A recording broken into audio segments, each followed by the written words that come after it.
Comenzando a hacer cuentas, le fue presentado uno que le debía 10.000 talentos.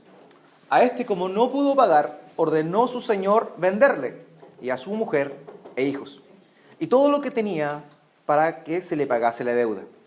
Entonces aquel siervo, postrado, suplicaba diciendo: Señor, ten paciencia conmigo, y yo te lo pagaré todo.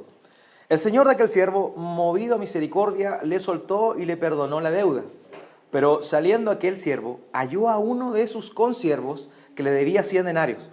Y haciendo de él, le ahogaba diciendo: Págame lo que me debes. Entonces su consiervo, postrándose a sus pies, le rogaba diciendo: Ten paciencia conmigo y yo te lo pagaré todo. Mas él no quiso, sino fue y le echó en la cárcel hasta que pagase la deuda.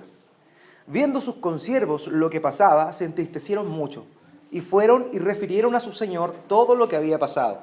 Entonces, llamándole su señor, le dijo: Siervo malvado, toda aquella deuda te perdoné, porque me rogaste.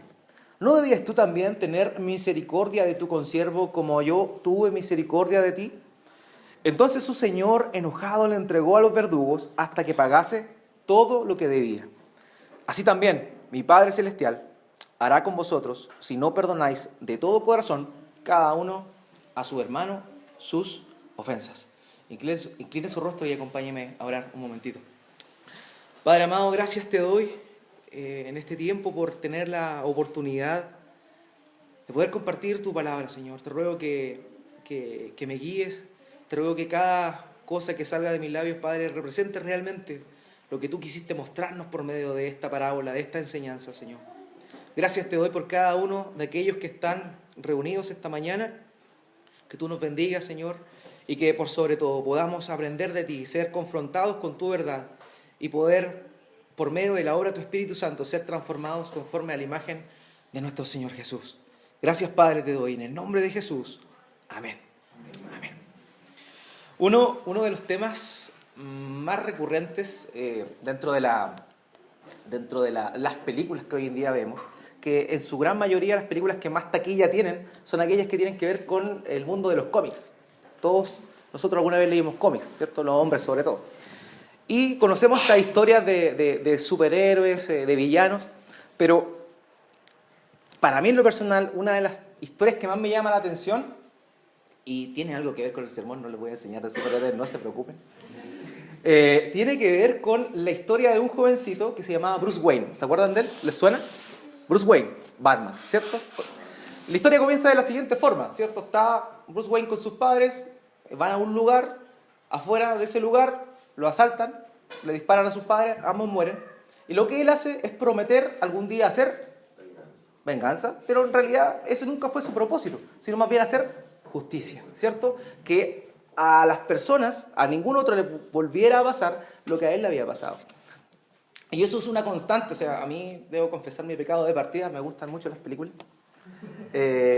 Soy cinéfilo, pero la proporción es considerable en función a la búsqueda del Señor, así que en ese sentido estoy tranquilo. Pero una de las mayores características de las películas de acción que nosotros vemos hoy en día tiene que ver con esta búsqueda de justicia, ¿cierto? Las típicas peleas de artes marciales, lo derrotaron, después entrena, se supera y finalmente vuelve y derrota a aquel que le venció en primera instancia. Esto se debe a que nosotros como seres humanos tenemos esta búsqueda constante de la justicia. Buscamos la justicia porque de alguna forma en nosotros existe este anhelo de buscar lo que es justo. Vemos las noticias y nos da rabia muchas veces, vemos personas que actúan de manera injusta, vemos políticos aprovechándose de su influencia, de su rol para finalmente llevar a cabo lo que ellos quieren, sus propios cometidos. Y eso a nosotros obviamente nos llama la atención y nos duele y nos produce rabia. Porque en cada uno de nosotros sí o sí hay un sentir de justicia. Nosotros deseamos la justicia o por lo menos tenemos una concepción de ella. Y esto se debe a algo muy sencillo. Muy sencillo, es que nosotros como seres humanos, cada uno de nosotros fue creado a la imagen ¿de quién? De Dios, ¿cierto? Creados a imagen de Dios. Eso es lo que se relata en el libro de Génesis acerca de la creación del ser humano cuando Dios los creó a su imagen, conforme a su imagen. Es por eso que nosotros, al haber sido creados conforme a su imagen, es que también tenemos este deseo, esta concepción de justicia. Cuando uno, yo sé que con Gilberto estuvieron estudiando los atributos de Dios, ¿cierto? Conociendo a Dios, quién es nuestro Dios. Y algunos hermanos hacen una distinción entre atributos. A unos le llaman atributos que son comunicables y a otros atributos que son incomunicables. ¿Qué quiere decir esto? Que los atributos comunicables son aquellos que Dios tiene, pero que también, por medio de la imagen que Dios implantó en el ser humano, también los posee. Por ejemplo, Dios es amor y nosotros podemos sentir amor. Y de la misma forma, Dios es justo y nosotros también tenemos una búsqueda de la justicia. ¿Ya? Y es por eso que también existen los otros atributos que no son comunicables, que se llaman incomunicables, que tienen que ver con aquellas cosas que solo Dios es y nadie más. Por ejemplo, inmutable. Dios es inmutable. Que sea inmutable significa que Él no cambia. ¿Ya? Es el mismo ayer, hoy y por los siglos, dice la palabra en Hebreos 13:8 refiriéndose al Señor Jesús. Él no cambia. ¿Ya? Él es siempre igual. En cambio nosotros cambiamos. Nosotros cambiamos de parecer. Depende cómo amanezcamos un día en la mañana, es como vamos a andar ese día. O sea, podemos tener una opinión y finalmente, bajo ciertas circunstancias, cambiar de opinión. Dios no es así. Dios no cambia, es siempre el mismo. Y eso es lo que se llama los atributos incomunicables de Él. Entonces, por eso que nosotros constantemente estamos buscando la justicia. Porque al ser creados a imagen de Él y Él es justo, nosotros tenemos esta búsqueda. Ahora, cuando vemos el contexto en el cual este pasaje de Mateo 18 está inmerso, nos vamos a dar cuenta que, por ejemplo, en el versículo 15 de Mateo 18, el subtítulo de algunas Biblias dicen cómo se debe perdonar al hermano, ¿cierto? Y habla acerca de un conflicto que hubo entre algunos hermanos, ¿ya? Y muestra al Señor Jesucristo la forma en la cual este conflicto debe ser resuelto. Luego de eso, avanzado un poquito la historia, Pedro, al oír esta palabra, en el versículo 21 y 22, si lo buscan ahí en Mateo 18, dice lo siguiente: entonces Pedro se le acercó y le dijo: Señor, ¿cuántas veces perdonaré a mi hermano que peque contra mí? ¿Hasta 7? Jesús le dijo: no te digo hasta 7, sino aún hasta 70 veces 7. El contexto en el cual este pasaje, esta historia, esta parábola que el Señor Jesucristo nos va a mostrar es este: conflicto, discusión, perdón. Termina el apóstol Juan diciendo: ¿cuántas veces perdonaré a mi hermano que peca a mí? Hasta 7. Comúnmente se piensa que la concepción judía de la época, perdonar 3 veces era como algo demasiado piadoso. Entonces por eso Pedro, cuando al conocer esto dice: Señor, ¿acaso perdonaremos 7 veces? Que era más de lo que la media o lo que la misma religión exigía. Él les dice, Jesús le responde en el versículo 22, no te digo hasta 7, sino aún hasta 70 veces 7. Ahí algunos han tenido la confusión, serán 490 veces, será multiplicado, será potencial, y ahí salen los científicos, ¿cierto? Con todas aquellas teorías. Pero en rigor, más allá de saber el número el cual el Señor Jesús está hablando, hay que entender que Él usa una figura muy común en aquella época de elevar todo a lo que es el superlativo, ¿cierto? Es lo que en la figura literaria nosotros conocemos como hipérbole, una exageración. Entonces el Señor Jesús, lo que responde aquí, no te digo hasta 7, sino aún hasta 70 veces 7, se está refiriendo a una exageración. O sea, ¿sabes qué? Tú en realidad no sabes, no hay un límite para que tú puedas pedir, para que tú puedas perdonar, ¿ya? Y en ese contexto, para explicar estos problemas que existían entre hermanos, y también para hablar sobre el perdón, es que él comienza con esta parábola de la siguiente manera. Versículo 23. Por lo cual, el reino de los cielos es semejante a un rey que quiso hacer cuentas con sus siervos. Normalmente nosotros, cuando leemos la Escritura, tenemos un prejuicio. Y ese prejuicio está limitado por lo que nosotros conocemos, ¿cierto? Nuestro contexto muchas veces, en oportunidades, nos es un impedimento para entender como a profundidad lo que Dios quiere decirnos. Pero sin embargo, cuando el Señor Jesús está explicando esta parábola, esta enseñanza a sus discípulos, ellos sabían de lo que estaba hablando. Dice, un rey quiso hacer cuentas con sus siervos. Es muy probable, conforme a cómo se desarrolla la historia, que en realidad este rey no sea un rey judío, sino más bien un rey gentil. Un rey gentil, y este siervo no significa un esclavo como comúnmente en la Escritura se refiere, cuando es muy normal en las epístolas de Pablo, por ejemplo, cuando Pablo dice siervo de Jesucristo, esa palabra él se está refiriendo que es un esclavo de Jesucristo, ¿ya? Pero en este contexto en el cual el Señor Jesús desarrolla su historia, Él no está hablando de eso. Él está hablando de un encargado, está hablando de una persona que era un empleado, por así decir, del rey. Ahora, por la cantidad de dinero que vemos ahí, que más adelante vamos a ir avanzando y vamos a ir entendiendo un poquito más qué significa, también es muy probable que ese dinero se diría a que esta persona, este siervo del rey, era un recaudador de todos los impuestos que los reinos o condados sobre el cual este cobrador estaba encargado tenía que rendirle cuentas al rey. Por eso es esta cantidad exorbitante de dinero que vamos a ver a continuación. Entonces, ese es el contexto de la historia que Jesús le está contando. Un rey gentil tiene súbditos, estos súbditos tienen que pedirle tributo a los terrenos sobre los cuales ellos han conquistado, y llegó el momento en el año en el cual esto ocurre. Entonces dice que el versículo 24, comenzando a hacer cuentas, le fue presentado uno que le debía 10.000 talentos. Esto es importante, 10.000 talentos. Nosotros comúnmente en nuestra cultura asociamos los talentos a los dones, ¿cierto? A las capacidades. Oh, tiene talento para cantar. Eric tiene talento para tocar guitarra, ¿cierto? Eso es como lo que nosotros asociamos. Pero en la medida bíblica, el talento es dinero, ¿ya? Es dinero.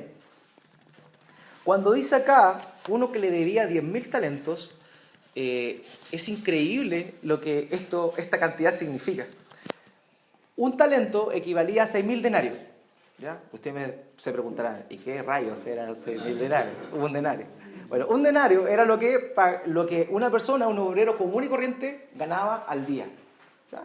Es decir, un talento implicaba el trabajo normal de una persona en 6.000 días.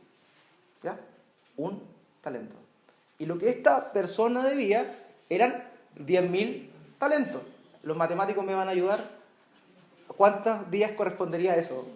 ¿Ah? ¿Saquen cuenta? No se lo comen. Yo lo tengo acá. Eso significaría que él debía 60 millones de días. 60 millones de días de trabajo para poder pagar el dinero que le deudaba a su señor. O sea, si lo resumimos en días de trabajo a trabajo real, quiere decir que esta persona, para poder pagarle lo que le debía a su señor, debía trabajar aproximadamente 164.400 años. Nos damos cuenta que es una exageración que el Señor está diciendo, porque tiene un propósito con esto, ¿no? Él no está dando números al azar, sino que Él tiene un propósito con eso. Dice aquí que le debía esta cantidad de dinero. Dice, versículo 25, a este, como no pudo pagar, ordenó su señor venderle, y a su mujer e hijos, y todo lo que tenía, para que se le pagase la deuda. Aún así, imagínense, vendiendo a la esposa de él, a los hijos de él y todos sus bienes, probablemente la cantidad que podría haber recuperado este rey debe haber sido mucho menor a la milésima parte de lo que en realidad le adeudaba. En el versículo 26 vemos entonces una cosa importante.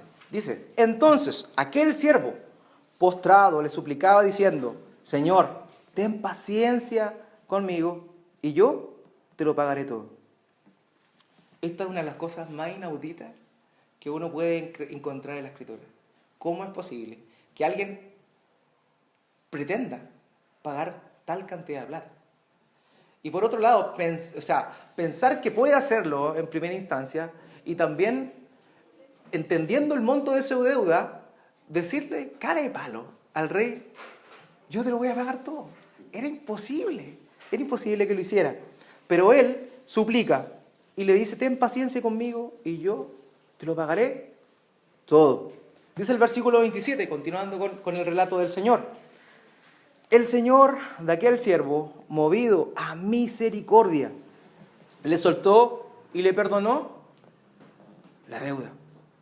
Nos damos cuenta que lo que este siervo, lo que quería él, era paciencia. Él no le estaba pidiendo que le perdonara la deuda, porque de alguna forma sabía que eso no podía pasar. Era demasiado dinero, la honra de su señor estaba por el suelo por causa de esto. Por ende, era imposible de que él pudiese pagarle. Sin embargo, lo que hace este señor, dice, movido a misericordia. Y ahí es importante un poco la expresión que utiliza al referirse a misericordia. En la Escritura hay dos palabras que se ocupan para misericordia. Una tiene que ver con una compasión, pero otra tiene que ver con una compasión mucho más fuerte, una compasión que remueve las entrañas. Aquel que siente eso le llega a doler, le da dolor tanta compasión. Eso es lo que se refiere aquí, y precisamente esa es la palabra que se emplea en este pasaje para referirse a la misericordia que tuvo este rey. Continúa diciendo: el señor de aquel siervo, movido a misericordia, le soltó y le perdonó la deuda. Le soltó, le dio libertad. Él lo iba a vender como esclavo, ¿cierto? Le soltó, le dio libertad y le perdonó la deuda. Y aquí viene lo que cada uno de nosotros cuando ve esta historia dice, pero ¿cómo es posible? ¿Cuál es su lógica? ¿Por qué hace eso si acaba de recibir perdón? Hemos entendido que es una deuda exorbitante, es algo que él nunca podría haber pagado. Sin embargo, habiendo recibido ese perdón, él llega y se encuentra con otra persona. Dice el versículo 28, pero saliendo aquel siervo, halló a uno de sus consiervos que le debía 100 denarios. ¿Se acuerdan qué equivalía a un denario? A un día de trabajo. Es decir, este consiervo suyo, lo que debía a este otro siervo eran 100 días de trabajo. Nada en relación a lo que él adeudaba al rey. Dice que le debía 100 denarios y haciendo de él, le ahogaba. O sea, lo vio y le dijo, ya, ven, págame todo lo que me debí. Asustado, o sea, con energía, enojado. Ahora, es curioso esto, porque ¿por qué este siervo hace esto? Había salido recién de la corte del rey, recibiendo perdón. Recientemente había recibido la misericordia de su rey. Le había dado libertad, no vendió a su esposa, a sus hijos ni sus bienes para recibir algo a cambio y le perdonó la deuda. El problema de este hombre era que él no entendió que su deuda había sido perdonada. Él pensó que tenía que pagarlo. Él creía todavía que con el perdón que había recibido era solamente la libertad para poder trabajar y poder retribuir a su rey, poder pagarle. Entonces, ¿qué ve? Estoy ahogado, debo mucho dinero, no entendiendo que le habían condonado esa deuda. Él va, se encuentra con el primero que le debe plata y le hago, págame porque tengo que pagarle al otro. Pero él no sabía que esa deuda había sido perdonada. Él no entendía eso. Él no entendió nunca eso. Y eso es lo que es la única forma de poder responder a la lógica, que nos dice, ¿por qué rayos él, siendo perdonado, agarra a la otra persona y le exige que le pague lo adeudado? Fíjense en el versículo 29. Entonces su consiervo, postrándose a sus pies, le rogaba diciendo, ten paciencia conmigo y yo te lo pagaré todo. ¿Le parece familiar esa expresión? Ten paciencia conmigo que yo te lo pagaré todo. Lo mismo que él había pedido al rey. Lo mismo. Sin embargo, la actitud de él no es igual a la que el rey tuvo con él. Él, ¿qué hace? Versículo 30. Mas él no quiso y fue y le echó en la cárcel hasta que pagase la deuda. Qué falta de misericordia, qué falta de compasión. Nosotros dentro de nuestra concepción justa decimos, ¿cierto? Versículo 31, la escena cambia un poco y dice, viendo sus consiervos lo que pasaba, se entristecieron mucho y fueron y refirieron a su señor todo lo que había pasado. Este actuar produjo conmoción en toda la corte del rey, todos aquellos que tenían esta misión de recaudar estos impuestos, porque todos habían visto la compasión que este rey había tenido con ese siervo. Todos vieron como él, debiendo tanto dinero, le fue perdonada esa deuda. Sin embargo, él, por su parte, no respondió de la misma forma a esta persona. Entonces esto conmovió a las personas, se entristecieron mucho y dice, y refirieron a su señor todo lo que había pasado. Versículo 32, y aquí viene lo terrible. Entonces, llamándole su señor, le dijo, siervo malvado, toda aquella deuda te perdoné porque me rogaste. Aquí quizá la traducción no le hace mucho honor a la expresión, porque siervo malvado es como una reprensión, ¿cierto? Es como palmetazo en la cabeza. Siervo malvado, toda aquella deuda te perdoné porque me rogaste. Pero la expresión griega, como fue escrita, dice, todo esto te perdoné, siervo infiel. Es al revés. Primero le dice, oye, todo lo que te perdoné, siervo infiel, y tú, porque me rogaste, y tú haces esto. Entonces, esta persona dice luego que este rey le increpa, versículo 33, diciendo, ¿no debías tú también tener misericordia de tu consiervo como yo tuve misericordia de ti? Entonces su señor, enojado, le entregó a los verdugos hasta que pagase todo lo que le debía. Cuando nosotros vemos esta historia, obviamente nos conmueven y nos llevan a meditar. Porque siempre lo vemos desde la segunda persona, o sea, tercera persona, él, ¿cierto? El siervo infiel, él fue el quien le fue perdonado, él no perdonó y él recibió la retribución por no haber perdonado. Sin embargo, lo que hace el Señor Jesús al mostrar esta historia es mostrarle la realidad que cada uno de ellos tenía frente a Dios. Dios es un Dios justo, como este rey. Cada persona, cada ser humano, tú y yo, tenemos una deuda con nuestro Dios, una deuda con nuestro rey, que no hay manera alguna en que podamos pagar. El problema más grande de la religión hoy en día es que piensa que haciendo algo va a alcanzar la compasión y la misericordia de Dios. Es por eso que vemos personas en procesiones, detrás de vírgenes, de monos de yeso. Es por eso que vemos personas viviendo, golpeando las puertas de la casa de dos en dos, tratando de alguna forma, al predicar, bajar un poquito la condena que cae sobre ellos por causa del pecado. Todos nosotros tenemos una deuda con Dios. El punto es que muchas veces no queremos reconocer que nosotros no podemos pagarla. Querido hermano, nosotros no podemos pagarla. Nosotros no podemos pagar la deuda que tenemos con este Dios justo. Veamos la Escritura, a ver qué nos dice sobre la justicia de Dios. Por favor, acompáñeme al Salmo 7:11.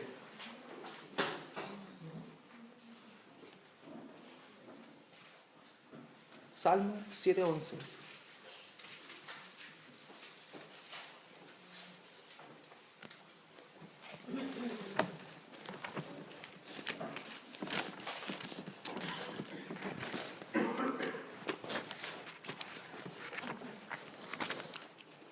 Estos son los versos que uno dice, ¿cómo es posible que diga esto la Biblia? Salmo 7:11, por favor, vamos a leerlo. Dice así: Dios es juez justo, y Dios está airado contra el impío todos los días. Todos los días. Si nosotros nos pusiésemos a definir lo que significa ser impío, significa conocer las demandas de algo y no cumplirlas. Eso es lo que de manera somera pudiese significar ser impío. Cada uno de nosotros, de alguna forma, por la ley que está escrita en nuestros corazones, sabemos lo que es bueno y es malo. Cada persona que pisa esta tierra sabe lo que es bueno y lo que es malo. Y aquí dice que Dios, el Dios justo, está airado todos los días con el impío. Cada persona que pisa la tierra merece la ira de Dios. Cada uno de los que estamos acá, de manera natural, tenemos que tener la certeza de que merecemos la ira de Dios. Porque nosotros somos pecadores. Somos pecadores. Sin embargo, y es curioso que diga juez justo, justicia e ira. No nos calza mucho. Sin embargo, cuando vemos las noticias, por ejemplo, vemos casos como los cuales, no sé, el típico asesinato de una niña joven, y vemos en las noticias que finalmente los jueces disponen la libertad o un arresto provisorio y luego posteriormente el libre. Cada uno de nosotros nos da rabia y decimos, oye, qué injusticia más grande. Porque ¿qué fue lo que debió haber hecho ese juez? Haber aplicado justicia. Lo justo era que si tú hiciste algo, tú recibas la retribución por lo que hiciste. Eso es lo justo. Y este salmo nos dice que Dios es un Dios justo. Normalmente nosotros podemos reconocer nuestros errores, nuestros pecados. De hecho, hay una frase común que se menciona mucho que dice así que errar es humano y perdonar es divino. ¿Cierto? No, errar es humano, perdonar es divino. Pero en realidad, eso es muy cierto, porque el errar es humano, pero lamentablemente aceptamos esta realidad y simplemente nos tiramos a la vida y pecamos porque somos pecadores. El punto es que no entendemos a cabalidad qué significa pecado. Así como esta persona no entendía en realidad cuánto le debía a su rey, cuánto le debía a su Señor. Normalmente se define pecado como errar en el blanco. No sé si han escuchado eso, ¿cierto? Errar en el blanco. Y es una definición que esa palabra se empleaba en el griego clásico para referirse a eso. Pero cuando un arquero erraba en el blanco su tiro, nadie salía ofendido. Simplemente se equivocaba, ¿cierto? Ah, me equivoqué, oh rayos. Y a veces esa es la concepción que nosotros tenemos de pecado. Ah, me equivoqué, pecar es humano, listo. Pero queridos hermanos, el pecado es algo grave. El pecado es algo serio. El pecado de cada uno de nosotros merece justa retribución, la ira de Dios. La ira de Dios. Busquemos, por favor, el Salmo, también estamos pegados al Salmo.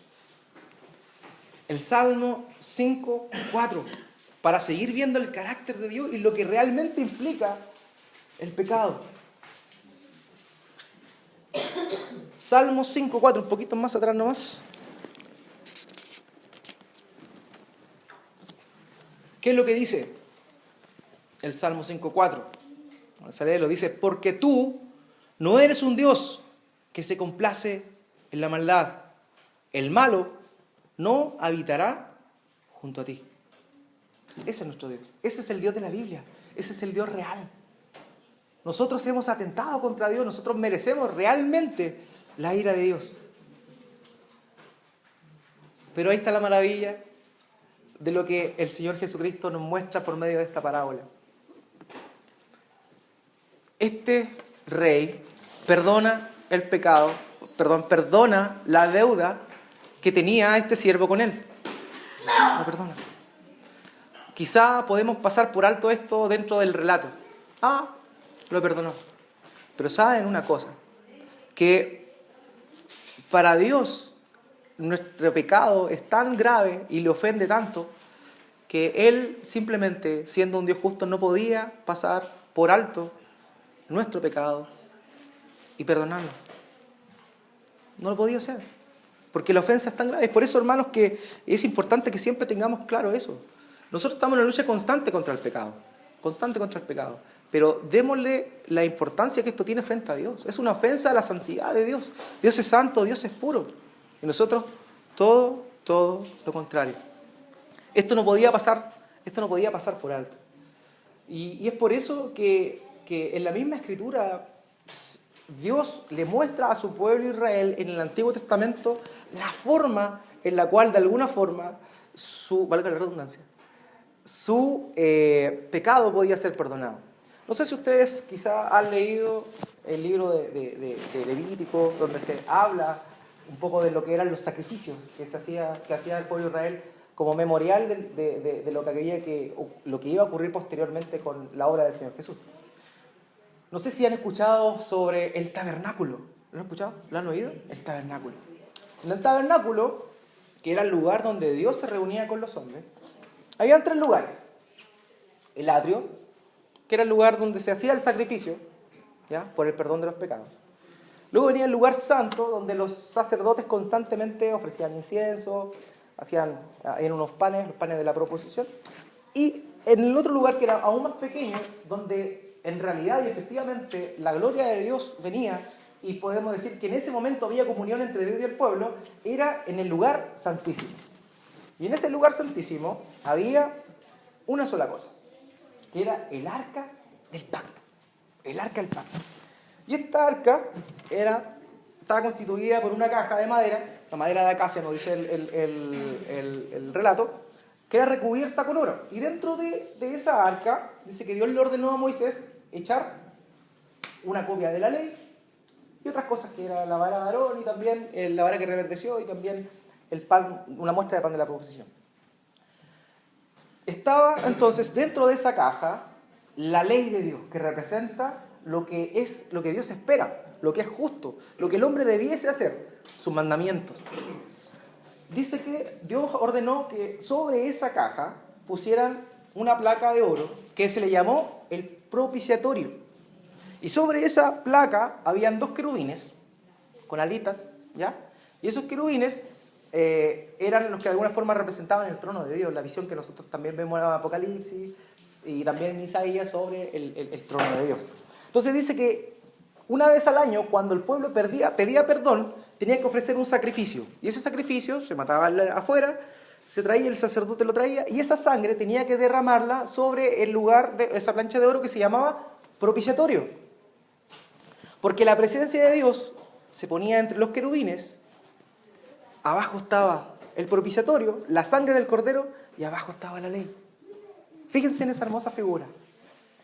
Dios, cuando ve a nosotros, cuando ve a la humanidad, ve la ley, ve la pureza, lo que Él instauró, lo que Él dijo. Sin embargo, para que Él pueda ver eso, Él no puede sentirse gozoso al ver a la humanidad, sino es por medio de esa plancha dorada en la cual hay sangre de un cordero puro y sin mancha, un cordero inocente. Y ese símbolo representaba la obra y la sangre ¿de quién? De Cristo Jesús. El pecado es tan grave, hermanos, es tan grave, nuestra deuda es tan grande, que solo la sangre de Jesús podía cubrir con ese pecado. Solo la sangre de Jesús podía darnos a nosotros esa reconciliación con Dios. Por favor, quiero que busquemos en Primera de Pedro, capítulo 1, del versículo 18 al 19.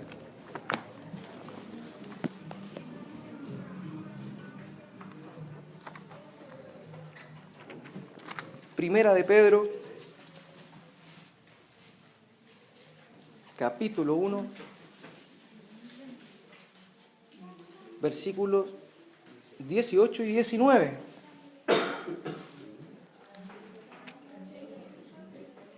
¿Lo tienen? Muy bien, vamos a leer. Sabiendo que fuisteis rescatados de vuestra vana manera de vivir, la cual recibisteis de vuestros padres, no con cosas corruptibles como oro o plata, sino con la sangre preciosa de Cristo, como de un cordero sin mancha y sin contaminación. Voy a leer el 20 también. Ya destinado de antes de la fundación del mundo, pero manifestado en los postreros tiempos, por amor de vosotros.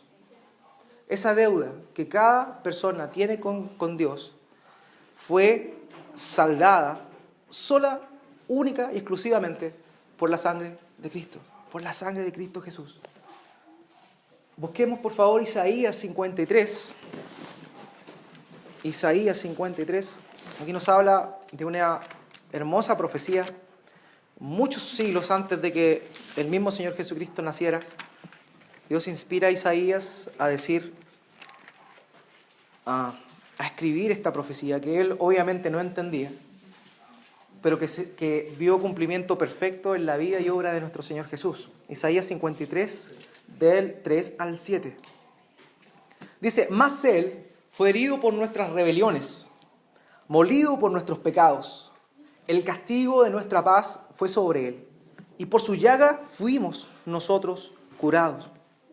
Todos nosotros nos descarriamos como ovejas, cada cual se apartó de su camino, mas Jehová cargó en Él el pecado de todos nosotros. Angustiado él y afligido, no abrió su boca. Como cordero fue llevado al matadero, y como oveja delante de sus trasquiladores, enmudeció y no abrió su boca. Ese es el precio de que nuestra deuda sea perdonada. Ese es el precio de nuestra libertad. La sangre de Cristo, la obra de Cristo en esa cruz, en aquella cruz. Solamente Dios mismo podía propiciar y podía mediar entre Él, porque no hay nada que nosotros podamos hacer, no hay obra alguna que nazca de nuestros corazones que pueda suplir de forma alguna la justicia que Dios requiere. Romanos 3, del 23 al 25, podemos reafirmar nuevamente esta hermosa realidad. Romanos 3, del 23 al 25.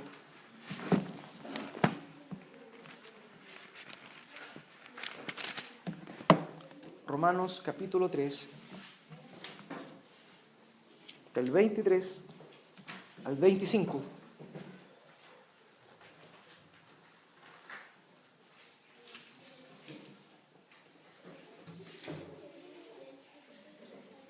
Dice así: por cuanto todos pecaron y están destituidos de la gloria de Dios, siendo justificados gratuitamente por su gracia, mediante la redención que es en Cristo Jesús, a quien Dios puso como propiciación por medio de la fe en su sangre, para manifestar la justicia a causa de haber pasado por alto en su paciencia los pecados pasados. Fíjense la expresión, pasado por alto, pasar por alto. Dios pasó por alto nuestros pecados, pero no sin mediar el sacrificio de nuestro Señor Jesús. Quizá esta mañana hay alguien que se encuentra en la situación en la cual este siervo se encontraba, pensando que su deuda era grande, pero que de alguna forma se puede lograr saldar esa deuda con Dios. Quizás alguien piensa de esa forma, pero la misma Escritura nos dice, la palabra de Dios demuestra que esto no es así.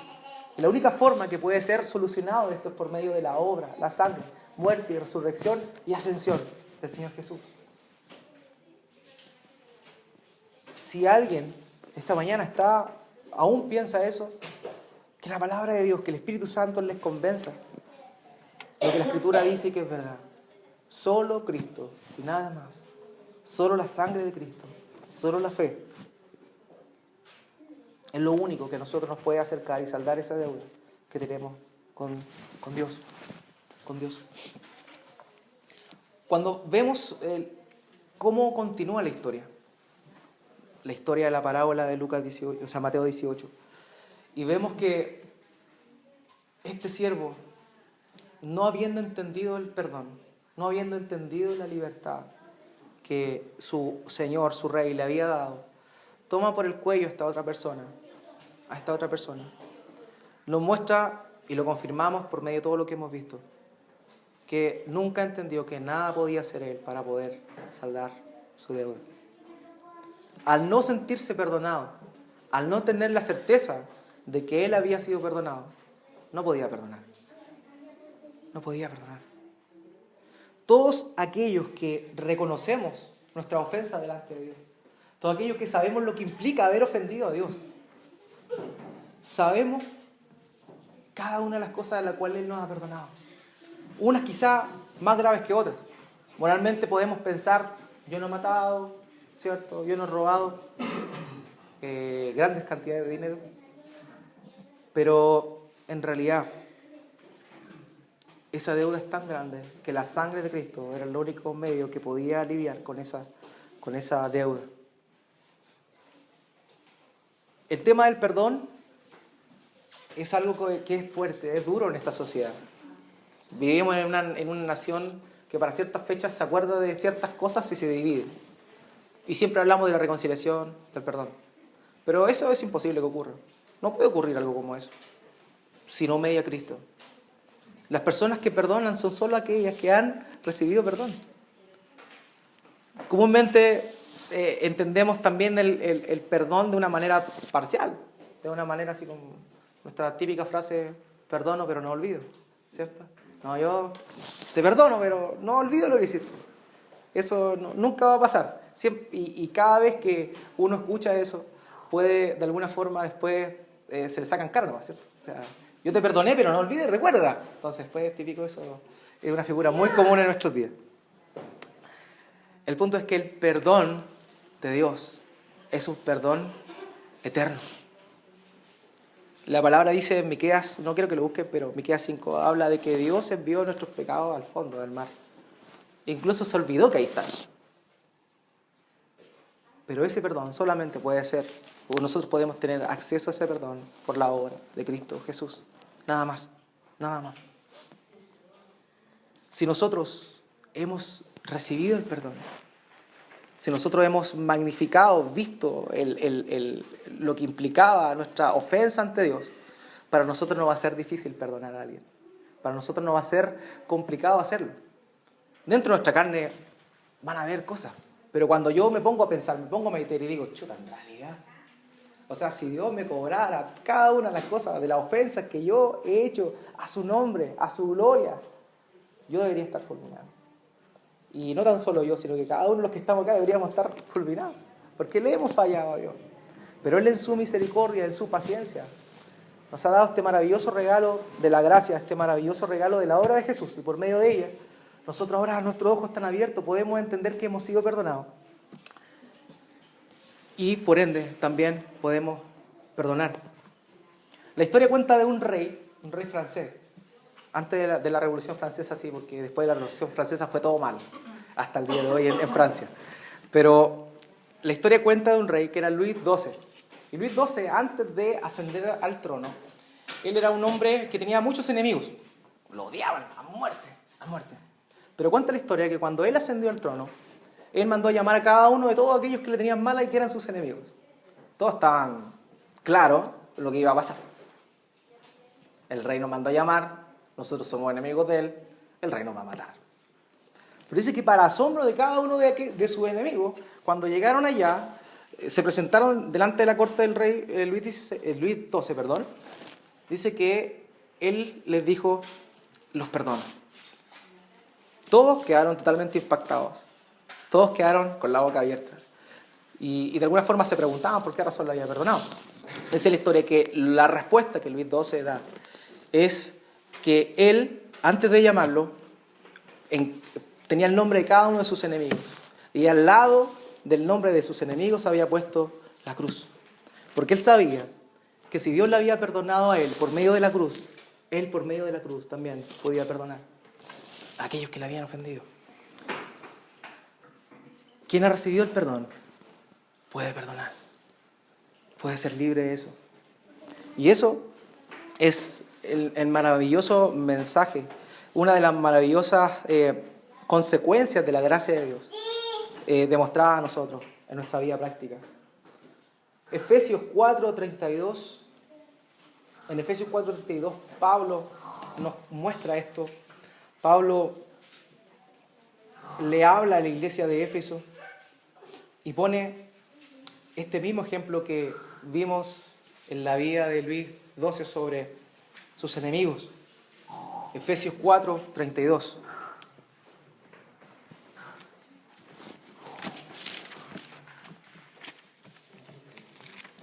Efesios 4:32.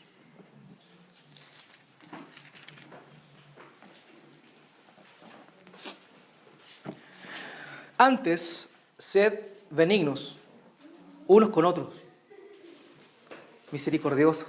¿Se acuerdan de esa palabra? Misericordiosos. Perdonándoos unos a otros, como Dios también os perdonó a vosotros en Cristo. En Colosenses, capítulo 3, versículo 13, el apóstol Pablo vuelve a repetir esta misma idea.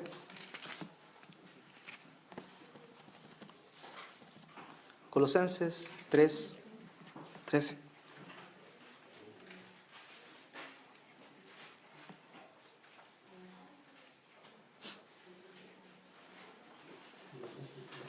Colosenses 3:13. Dice así: soportándoos unos a otros y perdonándoos unos a otros, si alguno tuviera queja contra otro, de la manera que Cristo os perdonó, así también hacedlo vosotros.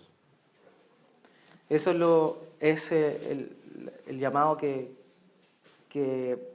Dios nos hace siempre, y en particular esta mañana. Sintamos, primero que todo, reconozcamos nuestra condición ante Dios. Estamos reconciliados con Él.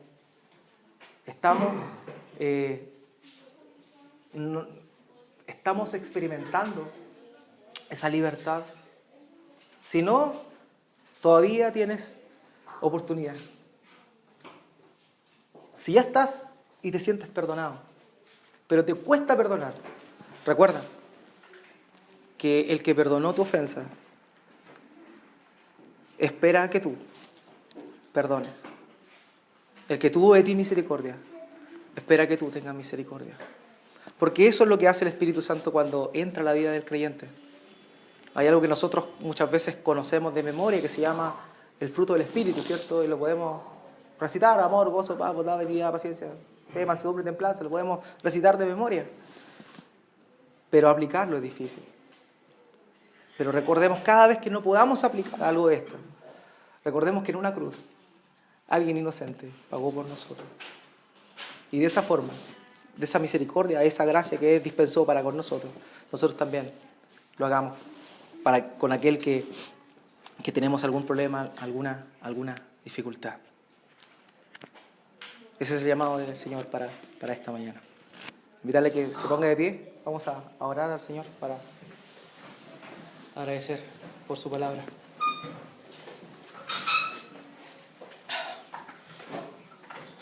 Padre amado, quiero agradecerte por tu palabra esta mañana.